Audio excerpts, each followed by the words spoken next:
नमस्कार दोस्तों, मैं सतीश सुमन आपके अपने YouTube चैनल श्रेष्ठ भारत में आपका स्वागत करता हूं।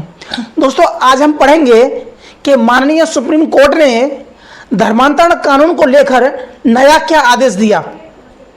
उन्होंने अपने फैसले में क्या एक नई बात बताई, इस कानून के तहत उस बारे में विस्तार से बात करेंगे। तो जिन्होंने अभी तक हमारे चैनल को सब्सक्राइब नहीं किया है तो प्लीज़ चैनल को सब्सक्राइब कर लें, बगल में जो बेल आइकन है उसे भी क्लिक कर दें ताकि हमारी हर वीडियो का नोटिफिकेशन आप तक पहुंचता रहे। माननीय सुप्रीम कोर्ट ने कहा कि धर्मांतरण कानून के तहत FIR सिर्फ पीड़ित व्यक्ति या उसके परिवार वाले ही करा सकते हैं, बाहरी व्यक्ति FIR दर्ज नहीं करा सकता। इसे समझेंगे विस्तार से कि माननीय सुप्रीम कोर्ट ने अपने महत्वपूर्ण फैसले में उत्तर प्रदेश गैर कानूनी धर्म परिवर्तन प्रतिषेध अधिनियम 2011 के तहत एक FIR को रद्द कर दिया।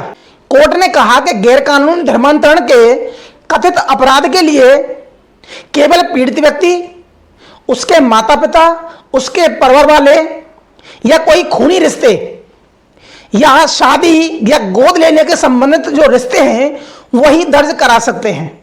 जस्टिस JB पारदीवाला और जस्टिस मनोज मिश्रा की पीठ ने पाया कि तीसरे पक्ष द्वारा दर्ज की गई FIR कानूनी रूप से अमान्य थी और एक ही घटना में दर्ज अन्य FIR कानूनी प्रक्रिया का दुरुपयोग थी।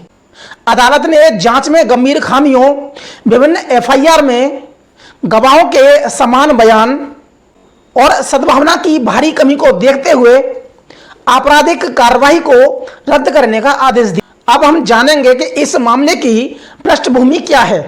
तो 15 अप्रैल 1922 को फतेहपुर जिला के थाना कोतवाली के अंतर्गत एक FIR दर्ज कराई गई विश्व हिंदू परिषद के उपाध्यक्ष हिमांशु दीक्षित के द्वारा, और इसमें आरोप लगाया गया कि 14 अप्रैल 1922 को फतेहपुर के हरियरगंज चर्च में लगभग 90 हिंदुओं का धोखे से सामूहिक धर्म परिवर्तन कराया गया। इसी मामले में 3-4 FIR 20, 23 और 24 जनवरी 2023 को दर्ज कराई गई, जिसमें आरोप लगाया गया कि नौकरी व धन देकर हिंदुओं का सामूहिक धर्म परिवर्तन कराया गया। एक FIR 2022 में जनपद प्रयागराज में भी दर्ज कराई गई। याचिकाकर्ताओं ने इलाहाबाद हाईकोर्ट द्वारा उनकी याचिका रद्द करने के आदेश के खिलाफ सुप्रीम कोर्ट का दरवाजा खटखटाया, जिसमें उन्होंने तर्क रखा कि धर्मांतरण कानून के धारा 4 के तहत शिकायतकर्ता FIR दर्ज करने हेतु सक्षम व्यक्ति नहीं है, यानी कि जो शिकायत करता है वह FIR करने के लिए सक्षम नहीं है, यानी कि वह FIR नहीं कर सकता। उनका दूसरा तर्क था कि एक ही घटना में दर्ज अन्य FIR TT एंटोनी बनाम केरल राज्य के मामले में सुप्रीम कोर्ट के आदेश का खुला उल्लंघन था। और तीसरा, जो ये FIR दर्ज कराई गई हैं यह सारी की सारी दुर्भावना से ग्रसित होकर कराई गई हैं। यूपी राज्य की ओर से पेश भारत के अटॉर्नी जनरल यानी कि महान्यायवादी ने जो दर्ज FIR थी उसके बचाव में अपने तर्क रखे, जिसमें कहा गया कि धारा 154 CRPC के तहत किसी भी स्रोत के तहत संज्ञेय अपराध की सूचना मिलती है तो FIR दर्ज कराना बाध्यकारी होता है। दूसरा, बाद की FIR अवैध धर्मांतरण के विभिन्न पीड़ितों द्वारा दर्ज कराई गई हैं, यानी कि पहला क्या है कि धारा 154 के तहत संज्ञेय अपराध की सूचना पर FIR दर्ज कराई जा सकती है। और दूसरा तर्क रखा महान्यायवादी ने कि जो FIR हैं वो पीड़ितों द्वारा ही दर्ज कराई गई हैं, जो बाद की FIR हैं। अब हम जानेंगे कि माननीय सुप्रीम कोर्ट ने जांच में क्या पाया और उन्होंने क्या इसका निष्कर्ष निकाला और क्या आदेश दिया।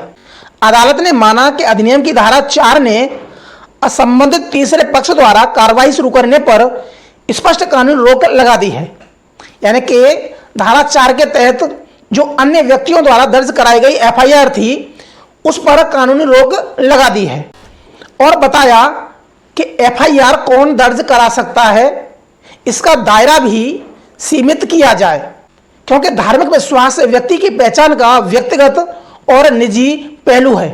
यानी कि उसे अगर समस्या है तो एफआईआर वही दर्ज करा सकता है, कोई अन्य व्यक्ति नहीं करा सकता। और यह जो धार्मिक विश्वास की पहचान है, यह व्यक्ति का यानी कि प्रत्येक व्यक्ति का निजी पहलू है। अजनबियों या असंबंधित तीसरे पक्ष के कहने पर आपराधिक कार्रवाई शुरू करने की अनुमति देना व्यक्तिगत स्वतंत्रता के लिए खतरा है। अदालत ने जांच पर गहरा संदेह व्यक्त किया और सबूतों में गंभीर खामियों का उल्लेख किया, जिसमें बताया कि सभी गवाहों के जो बयान हैं वो बिल्कुल एक जैसे हैं, जिससे पता चलता है कि उन्हें पूर्व निर्धारित प्रारूप के तहत लिया गया है। दूसरा, एक पीड़ित व्यक्ति संजय सिंह के शपथ पत्र में किसी दूसरे पीड़ित व्यक्ति का उल्लेख होना बहुत गंभीर खामी का उदाहरण है। तीसरा, शिकायतकर्ता ने अपने आप को विश्व हिंदू परिषद का एक नेता बताया है, न कि पीड़ित बताया। और इसी के तहत इस मामले में जो 5 एफआईआर दर्ज की गई थी उन्हें रद्द कर दिया और कहा और राज्य को कानून का दुरुपयोग न करने की सलाह दी। तो आज के लिए सिर्फ इतना ही, मिलते हैं अगली वीडियो में, तब तक के लिए नमस्कार।